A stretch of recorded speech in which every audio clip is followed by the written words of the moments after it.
पूर्व विधायक एवं 20 सूत्री कार्यक्रम क्रियान्वयन समिति के उपाध्यक्ष श्री मायानंद ठाकुर जी, जिला जनता दल यू के अध्यक्ष श्री नौशाद आलम जी, जिला भाजपा के अध्यक्ष श्री रामेश्वर गुप्ता जी, हमारे सभी अधिकारीगण,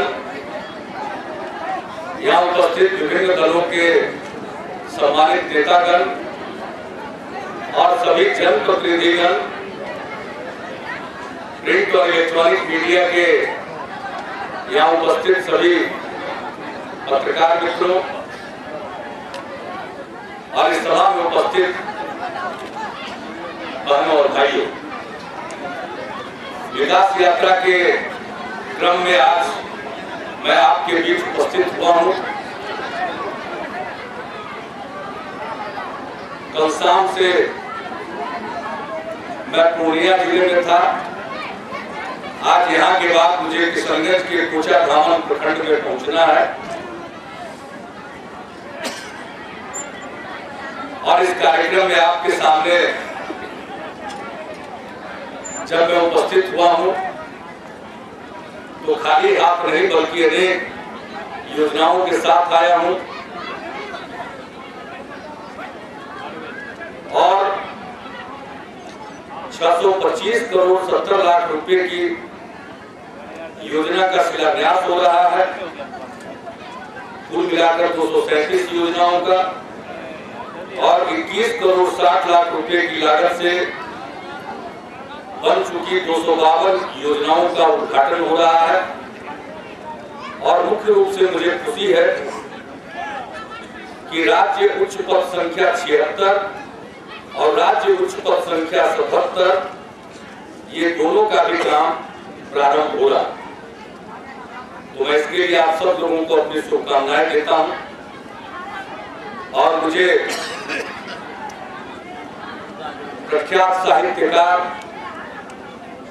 फणीश्वरनाथ रेणु जी की धरती पर उपस्थित होकर गौरव की अनुभूति हो रही है और ये पूरा का पूरा इलाका तो प्रतिभाओं का खजाना है। रेणु जी की रचनाएं कालजयी है, अमर है। छात्र जीवन में ही महिला आंचल और प्रति परिकथा पढ़ने का मौका मिला था। अभी हाल में फिर मैं महिला आंचल पढ़ रहा हूं। क्या रचना है और इस मिट्टी की कहानी उसके माध्यम से अभिव्यक्त की गई है। आजादी की लड़ाई के बाद जब देश स्वतंत्रता की ओर बढ़ चला था तो उस समय के परिवेश पर आधारित वो रेणु जी की कृति, मैं उसे मानता हूं कि अमर कृति। आज मुझे खुशी हुई उनके सुपुत्र ने, रेणु जी ने, जो अपने पंचायत के मुखिया भी हैं, उन्होंने रेणु जी की किताब मुझे सौंपी। मैं इसके लिए अपनी तरफ से उनके प्रति आभार व्यक्त करता हूं। हमारे माननीय विधायक है प्रदीप जी, इनके पिताजी स्नेही जी भी एक प्रख्यात साहित्यकार थे और उनकी रचनाओं के बारे में जब प्रदीप जी बताते हैं कि किस प्रकार से सब पूरे प्रदेश की राजधानियों का नाम, दुनिया के सभी देशों का नाम, उसकी राजधानी का नाम, नदियों का, पहाड़ों का, जिस प्रकार से कविता के माध्यम से उन्होंने व्यक्त किया है, वो किसी के लिए भी वो सुगम तरीका है। और मैं तो समझता हूं कि हमारे बच्चों को वैसी रचनाओं के माध्यम से उनके सामान्य ज्ञान को विकसित किया जाना चाहिए। लेकिन प्रदीप जी से हमारी शिकायत है, चर्चा तो बराबर करते रहते हैं, लेकिन मैं उनके पिताजी की किताब पढ़ने को इच्छुक हूँ, लेकिन ये वादा करके भी अभी तक हमको वो किताब दे नहीं पाए। अब मुझे पता नहीं है इस विकास यात्रा के दौरान भी वो हमको देंगे या नहीं देंगे हमको नहीं मालूम, लेकिन मेरी जो शिकायत है मैंने व्यक्त कर दिया। तो मैं इस धरती को प्रणाम करता हूँ और आप सबका अभिनंदन करता हूँ। हमारे विकास यात्रा का मकसद है लोकतंत्र को मजबूत करना, गांव के दरवाजे पर पूरी सरकार को खड़ा करना ताकि जनता की ताकत बढ़े। बहनों और भाइयों, आपने हमको मौका दिया, बिहार का कामकाज संभालने की जवाबदेही दी। 2005 के अक्टूबर-नवंबर के चुनाव में जनादेश दिया। आपने जिस प्रकार का समर्थन दिया इस इलाके में, इसके लिए मैं आपको बधाई भी देता हूं और पहले भी इसके लिए मैं धन्यवाद दे चुका हूं। लेकिन आपने जो ये मेरे हाथ में कामकाज सौंपा, तो मैं आपको इतना विश्वास दिलाता हूं कि हम इस ताकत का इस्तेमाल आप पर और बिहार के लोगों पर हुकूमत चलाने के लिए नहीं करेंगे, बल्कि आपकी खिदमत करने के लिए हम ताकत का इस्तेमाल करेंगे। बहनों और भाइयों, हमारे विकास यात्रा का मकसद है आपस में भाईचारा बढ़ाना। बिहार का माहौल बहुत सुंदर बना, अब तनाव की जगह भाईचारे की चर्चा होती है, अब जात की चर्चा की जगह विकास की चर्चा होती है। वैसे लोग भी आजकल विकास की बात करते हैं जिनको जब मौका मिला था तो विकास के नाम से उनको चिढ़ हो जाती थी। जैसे लाल कपड़ा देख के सांड भड़कता है, वैसे विकास का नाम सुनकर जो भड़कते थे वो भी विकास की बात करने लगे। तो अब जात की बात नहीं, अब विकास की बात होती है। ये मामूली बदलाव नहीं, और हम चाहते हैं कि ये माहौल रहे, और ये माहौल रहेगा तो बिहार आगे बढ़ेगा। बिहार बहुत पीछे हो गया और इस इलाके में ये बताने की जरूरत नहीं है। लोगों को मजदूरी करने के लिए, 2 वक्त के भोजन का इंतजाम करने के लिए बिहार के बाहर दर-दर की ठोकर खाना पड़ता है। कहां नहीं चलाना झेलनी पड़ती है, कभी महाराष्ट्र में, कभी आसाम में, कहीं और। कितना बुरा लगता है। बिहार के लोग मेहनती हैं, हमारी युवा पीढ़ी के लोग मेधावी हैं, हमारी मिट्टी उपजाऊ है, और हम दूसरी जगहों पर जाकर मजदूरी करें, ये बुरा लगता है। इसलिए हम सब के जोर पर, बदौलत आपकी ताकत पर ऐसा बिहार बनाना चाहते हैं कि हमारे किसी भाई या बहन को मजदूरी करने के लिए बिहार के बाहर जाने की जरूरत न पड़े। कोई ज्यादा कमाई करने के लिए जाना चाहे उसका स्वागत है, लेकिन मजदूरी करने के लिए कोई बाहर जाने को बात है। तो वैसा बिहार हम बनाना चाहते और वैसा बिहार बनेगा। बिहार में ये क्षमता है, बिहार में ये कुवत है, बिहार के लोगों में ये कुवत है। सिर्फ बिहार के लोगों को जगा देना, बिहार के लोगों के अंदर में जो जान है उसके प्रति लोगों को सचेत कर देना, और विकास यात्रा का यह भी मकसद है। जब हम दरवाजे दरवाजे घूम रहे हैं, हर जिले में एक जगह पड़ाव डाल रहे हैं, और लोगों के साथ जब संवाद स्थापित होता है तो क्या आनंद आ रहा है, किस प्रकार से लोग उत्साहित हैं, ये दिखाई पड़ता है। तो हम चाहते हैं लोगों के मन में उत्साह का भाव पैदा। और देखिए, जो समाज उत्साह से लबरेज नहीं होगा, जिसके मन में उमंग नहीं होगा, वो कुछ नहीं कर सकता। मुर्दा मन से कोई बड़ा काम नहीं होता। इसलिए हम बिहार के लोगों के मन में उत्साह का भाव पैदा करना चाहते हैं, और वो मैं देख रहा हूं। तो विकास यात्रा का जो ये मकसद था, ये अपने मकसद में कामयाब हुआ। आपसी भाईचारा, विकास, जनता का सशक्तिकरण और उत्साह का भाव, यही चीजें जरूरी है। और इसके बाद बिहार तो जरूर तरक्की करेगा।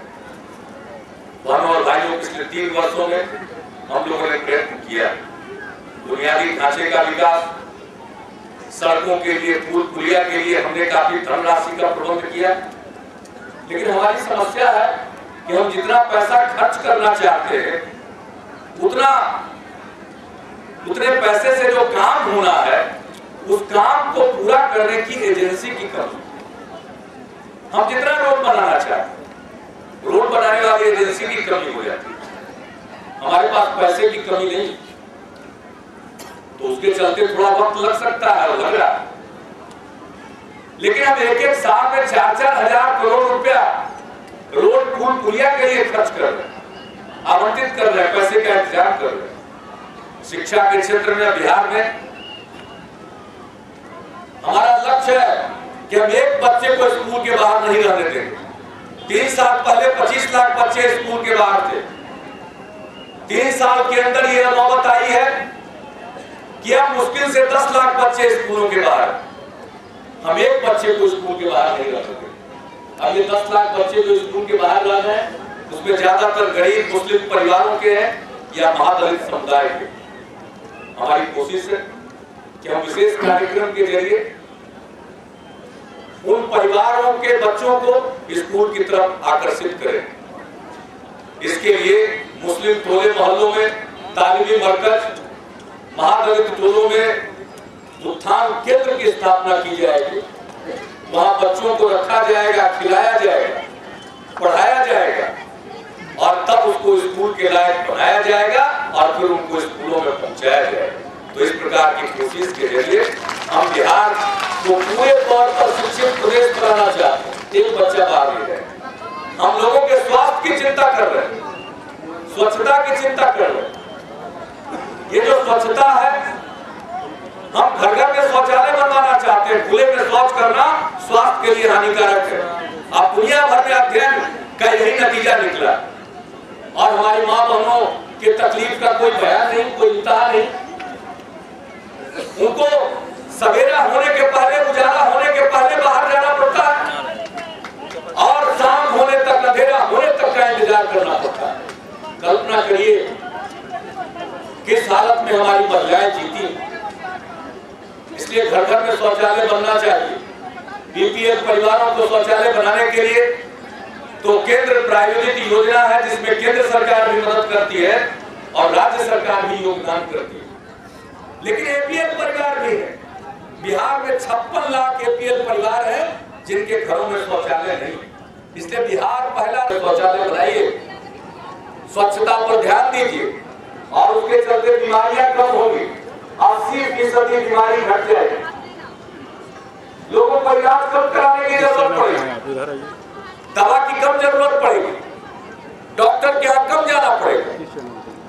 इसलिए हम लोगों के स्वास्थ्य की चिंता करें और अगर हम अपने बिहार वासियों के सेहत की चिंता करने में कामयाब हो गए, सेहत को ठीक रखने में कामयाब हो गए और लोगों को हमने पढ़ा दिया, फोन कटा हुआ, इसके बाद बिहार का कोई मुकाबला नहीं कर सकता, कोई प्रांत बिहार का मुकाबला नहीं कर सकता।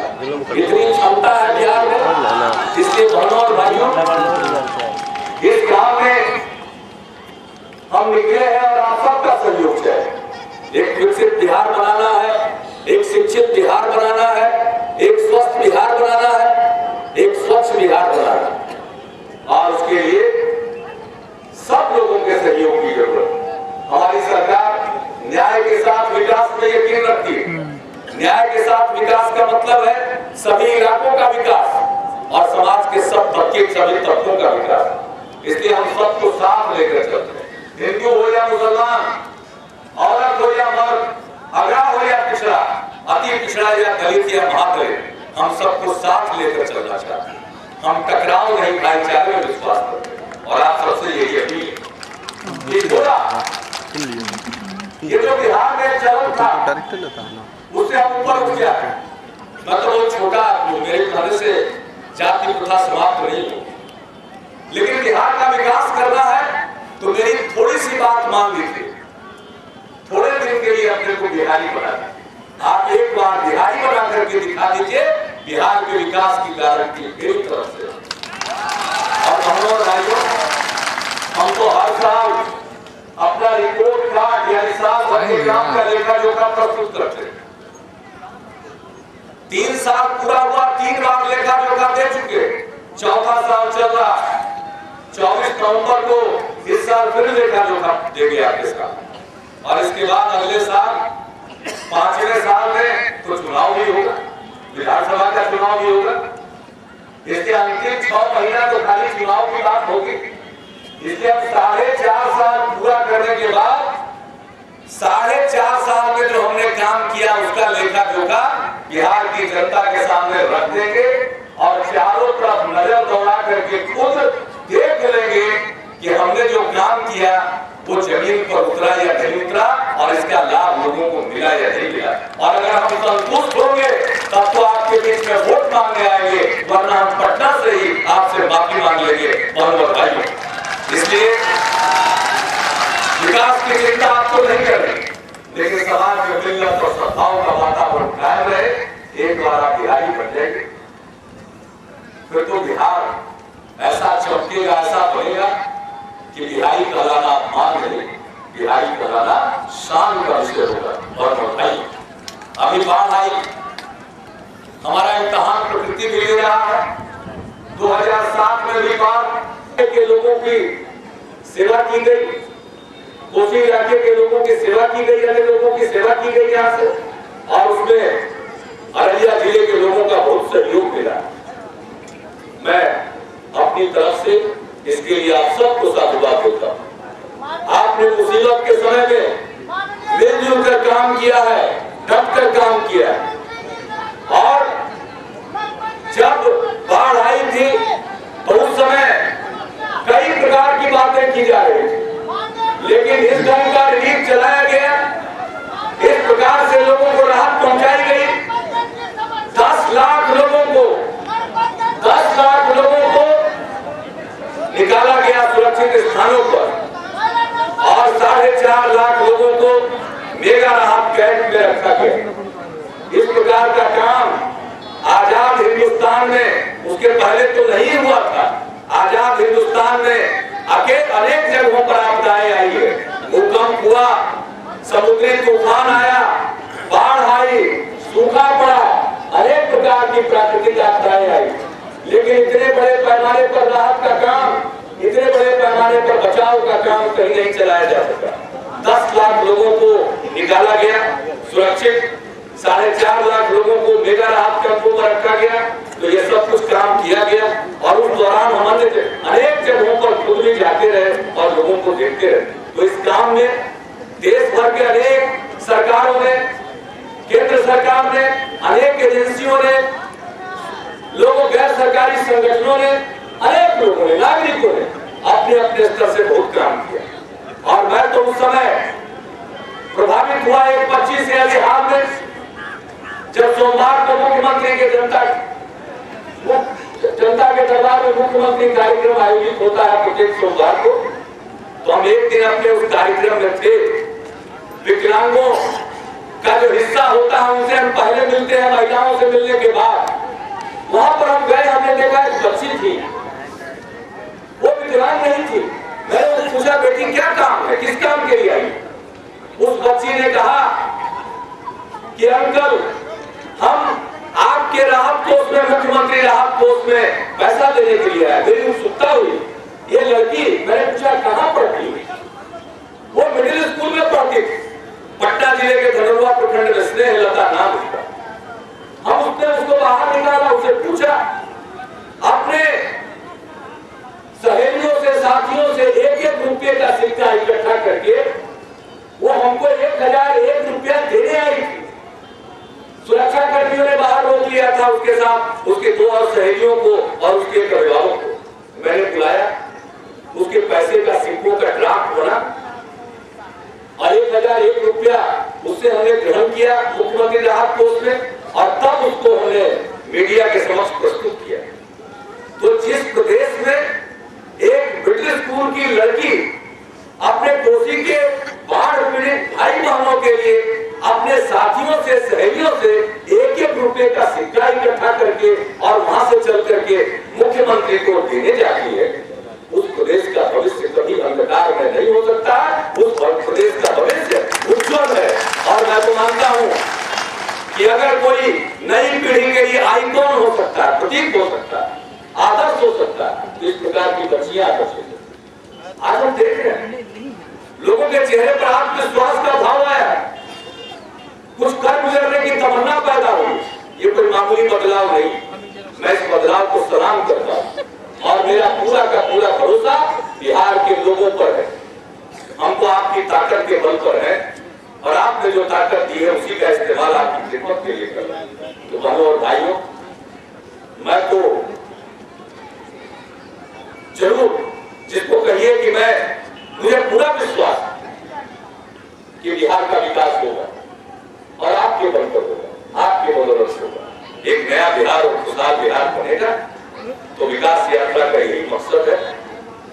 आपके बीच में आकर के और ये भारी संख्या में देख करके मैं किन शब्दों में आपको धन्यवाद दूं। हमारे कुछ नए डीलर बनने वाले हैं तो ब्लू बैनर लेके मैंने कलेक्टर साहब को भेज दिया, लेकिन जरा कान खोल करके सुन लीजिए। हम सब देखते रहते हैं, पता करते रहते हैं।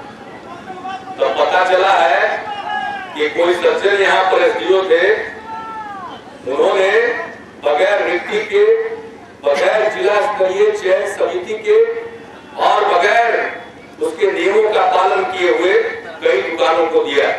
वो तो जांच का विषय, जांच हो रहा। और अगर उस जांच में पता चला कि किसी अधिकारी ने गलती की है तो हम उनको बख्शेंगे नहीं, उनको हम बख्शेंगे नहीं। दूसरे हमारे मित्र लोग हैं प्रयास केंद्र, तो शिक्षा के लिए तो हम आप दोनों मिलकर प्रयास करेंगे तभी सफल होगा। अब आप बताइए, आपको भेज दिया डीएम को, शांति से सुनिए, जान के पता चल गया है कि उनको सब मालूम है। अरे ऐसे ही पूरा बिहार पर नजर रखते हैं। सब ठीक ठाक चल रहा, शांति से, मन से डर निकल गया। नहीं तो शाम के बाद शहर भर में भी घूमने की हिम्मत होती थी। आजकल जब मर्जी तब चले जाइए, जहां जाइए। 3 साल में 30,000 लोगों को सजा मिली। बिहार के लोगों के मन से डर निकला, तो सब चीज पर नजर रखते हैं। अभी प्रयास के बाद अब आपका जो होगा शिक्षा विभाग को हम कहेंगे, देखिए क्या मामला है। लेकिन एक बात हम आपसे पूछना चाहते हैं, आप जो कुछ लोग हैं प्रयास केंद्र में उसके लिए काम किया, बड़ी अच्छा काम किया तो आपको इनाम मिलना चाहिए। हमारी हमदर्दी हमेशा काम करने वाले लोगों के प्रति रहती है। लेकिन हमको एक बात बताइए, जो उधर से चल के आप बैनर ऊंचा ऊंचा लेकर के सामने खड़ा हो गए तो क्या समझ रहे थे कि सभा में अकेले आप ही हैं? ये जो हजारों लोग आपके पीछे खड़े थे, जो पीछे से चिल्ला रहे थे, अगर उनकी सहानुभूति आप खोइएगा तो मेरी सहानुभूति कभी पा सकते हैं। मेरी प्रतिबद्धता आम जनता के प्रति। लेकिन अगर कोई संगठित लोग जिनकी कोई समस्या है उसको भी हम कॉल करते हैं। लेकिन हम विकास यात्रा के क्रम में सीखने के लिए भी निकले हैं, आपको सिखाने के लिए। ये सब काम आगे से मत करिए।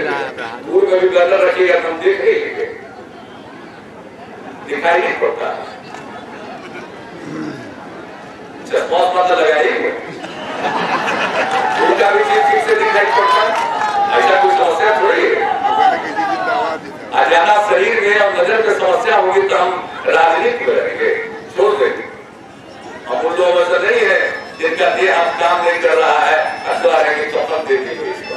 हम उन लोगों से नहीं है, जब तक शरीर में दम है हम कर सकते हैं तभी तक करेंगे। ये विकास यात्रा का ये क्रम, ये सब मुद्दे की चीज है। पतिलार से शुरू किया चंपारण में, मालूम है पतिलार गांव कैसा था? रात में जहां हम रहे 3 साल पहले, दिन में भी कोई जाने की हिम्मत नहीं करता। डर इस कदर फटा है कि आज चारों तरफ जश्न का माहौल है और 30-30 किलोमीटर और 25-25 किलोमीटर में चंपारण के उस कठिन इलाके में चारों तरफ से लोग खड़े थे और भयंकर शीतलहरी। तो शीतलहरी से निकले। अब परसों रात में टेंट में थे, पानी पड़ गया, लगा के तो टेंट धराशायी होगा। तो सब स्थिति झेलते हुए आपके बीच से गुजर के जा रहे हैं। अब ये कारवां जारी रहेगा। बहुत लोग बहुत तरह की बात करते हैं। मेरे विकास यात्रा पर मजाक के लोग बुलाते रहते हैं। हमको विपक्ष के लोगों को भी कहे कि आइए शामिल हो जाइए, देखिए विकास यात्रा में जनता उत्साहित है, आप भी शामिल होइए, उनके उत्साह को बढ़ाइए, मिलजुल करके हम लोग बिहार का विकास करें। तो सबका हम कागज देख लिया, ये होमगार्ड वाले लोग हैं इधर वाले, तो सब लोगों का देख लिया। जितना बल पड़ता उतना सेवा हम देते रहते हैं, बिना मांगे देते रहते हैं। तो बिना मतलब का मांगने की क्या जरूरत है? तो इन शब्दों के साथ आप सब लोगों को मैं किन शब्दों में धन्यवाद दूं, किन शब्दों में आभार व्यक्त करूं, मेरे पास शब्द नहीं है। और आप सबका अभिनंदन करते हुए मैं अपनी वाणी को विराम देता हूं और आगे बढ़ने के लिए आपकी इजाजत चाहता